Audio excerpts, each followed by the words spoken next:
In this video, we're going to go on our first run with our Garmin Forerunner 55. After the device is charged up, we'll go outside and we'll simply press on the start button. And from here, we're going to select the outdoor run activity, press it again, and we're going to wait for GPS. If this is our first time using the watch, it might take a few seconds, but if you're a regular runner, this will be a quick satellite acquisition. Once you have the timer screen, you are ready to go. You can press start to actually start recording your activity.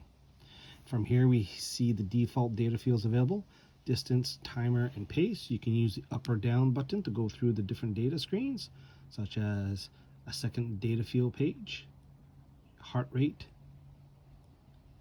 and time page. So you can go through your run activity. You can also hit a manual lap by pressing the lap button down here.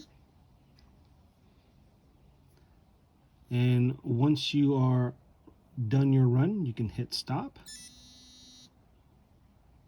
And from here, you'll have an option to either resume, save, lap, or discard. Here I'm going to discard the activity. I'll press start, and I can say, yes, I will discard it. And now you're back to the timer screen, ready to do another activity. If you're all done your run, all you have to do is hit the back button here and return to your watch face, and you're all done. And that's how you go for a run on your Garmin Forerunner 55.